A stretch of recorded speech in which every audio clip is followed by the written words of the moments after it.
یہ تمہارے خاندان کے صدقے میں ملا۔ حسین عمر کی ماں فاطمہ جیسی نہیں ہے، عمر کے بابا علی جیسے نہیں ہیں، عمر کے نانا مصطفیٰ جیسے نہیں ہیں۔ حسین کہاں تمہارا مقام؟ خدا را آج کے بعد اگر کبھی آنا ہو تو حسین کو اجازت دینے کی ضرورت نہیں ہے، حسین کو پوچھنے کی ضرورت نہیں ہے۔ ایک مرتبہ کتابوں میں آیا حضرت امام علی مقام اور چھوٹے تھے، عمر کی خلافت کا دور شروع ہوا تھا۔ ایک دن عمر ممبر سے خطبہ دے رہے تھے، حضرت امام حسین پہنچے اور ممبر پہ چڑھ گئے۔ ممبر پہ چڑھ گئے تو عمر نے خطبہ بند کر دیا، خطاب بند کر دیا۔ حضرت امام حسین فرماتے ہیں میرے نانا کے ممبر سے اتر جاؤ، میرے نانا کے ممبر سے اتر جاؤ۔ تو حضرت فاروق اعظم رضی اللہ تعالیٰ عنہ نے کہا بے شک حسین یہ تمہارے نانا کا ممبر ہے، لیکن میں اتر کے جاؤں کہاں، میں اتر کے جاؤں کہاں؟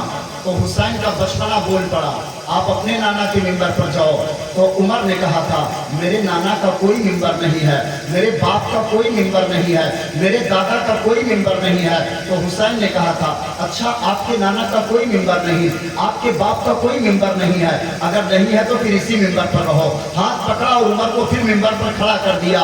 عمر بول پڑے ہیں کہ پہلی مرتبہ اگر ممبر پر مجھے بٹھایا تھا تو ابو بکر نے بٹھایا تھا، مجال تھی کہ کوئی مجھے اتار دیتا، لیکن دوسری مرتبہ ممبر پر مجھے حسین نے بیٹھایا ہے۔ اب کسی کی مجال نہیں ہے کہ عمر کو اس ممبر سے اتار دے اور عمر اتر جائے، اس لیے کہ نبی کے نواسے نے مجھے ممبر پر بٹھا دیا، سبحان اللہ، نبی کے نواسے نے مجھے ممبر پر بٹھا دیا ہے۔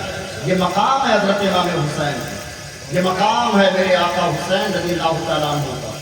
نہ علی کا جواب، نہ حسن کا جواب، نہ حسین کا جواب، نہ فاطمہ کا جواب، نہ خاندان رسالت کا جواب۔ میرے آقا حسین کا نکاح بھی عمر کی خلافت میں ہوتا ہے، میرے آقا حسین کا نکاح بھی عمر کی خلافت میں ہوتا ہے۔ ایران کو فتح کرنے کے لیے امیر المومنین حضرت عمر نے لشکر بھیجا۔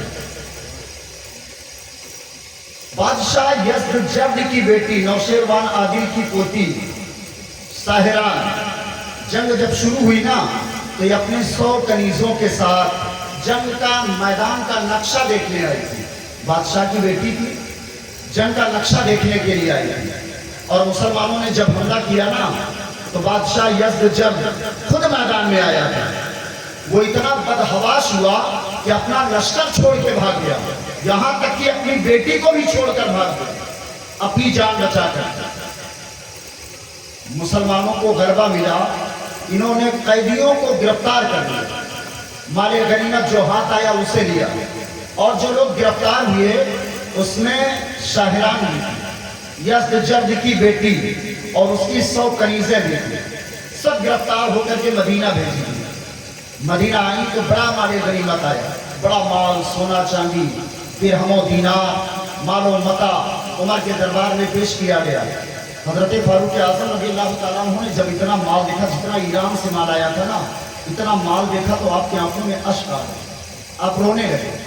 لوگوں نے پوچھا امیر المومنین خوشی کی بات ہے، مسلمانوں کو غلبہ مل رہا ہے، اسلام ڈیولپ کر رہا ہے، ترقی کر رہا ہے، اور ایسے موقع پر آپ رو رہے ہیں، آپ غم کے آنسو بہہ رہے ہیں۔ تو حضرت عمر نے ایک جملہ کہا تھا، کیا کہا تھا کہ جہاں مال آتا وہاں حسد کے قدم آ جاتے ہیں، وہاں حرص آ جاتی ہے۔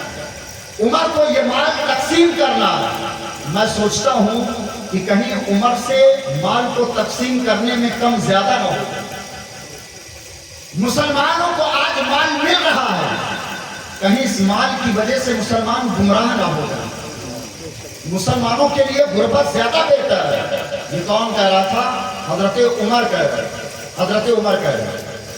حضرت عمر رضی اللہ تعالیٰ عنہ نے تمام مال و متاع کو لوگوں میں تقسیم کیا، تمام مال و متاع کو لوگوں میں بانٹ دیا، اور جو قیدی تھے کچھ قیدیوں کو بھی تقسیم کیا، کچھوں کو آزاد کر دیا، ساحران کو بھی آزاد کیا، ان کی کنیزوں کو بھی آزاد کیا۔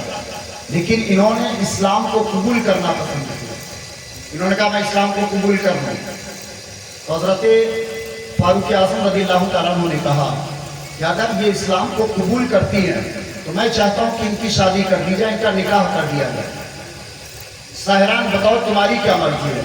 تو سہران نے نگاہ نیچی کر لی. حضرت عمر نے کہا میں تمہارے ساتھ انصاف کروں گا، اگر تم ایران کی شہزادی ہو تو میں تمہیں مدینہ کی شہزادی بنانا چاہتا ہوں. یہ کون کہا تھا؟ عمر نے.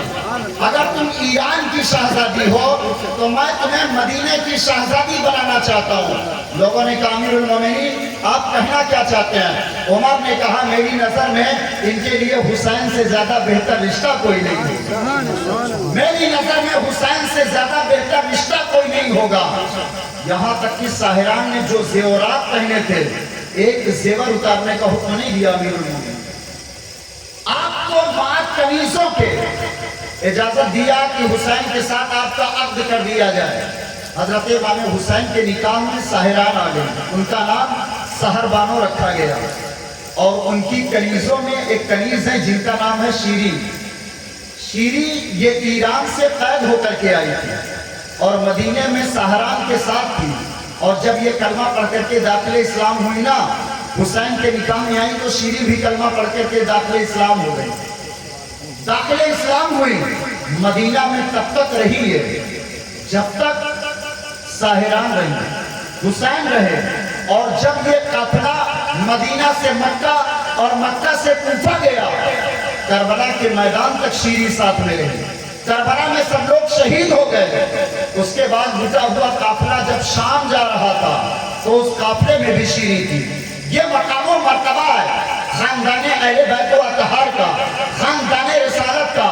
حضرت امام عالی مقام میدان کربلا میں انہی سہران، انہی سہربانوں سے کہہ رہے تھے کہ تم ایران کی شہزادی تھی، بادشاہ کی بیٹی تھی، لیکن میرے ساتھ نکاح میں آنے کے بعد بڑی صحبتوں کو برداشت کرنے لگا. آج ہم کربلا میں کھڑے ہیں، آج ہم کوفہ میں کھڑے ہیں، یہ عراق کی سرحد ہے، بغل میں ایران ہے. حسین تم کو اجازت دیتا ہے اے ساحران، رات کے سناٹے میں علی اکبر کو لے لو، علی اصغر کو لے لو، اور تم یہاں سے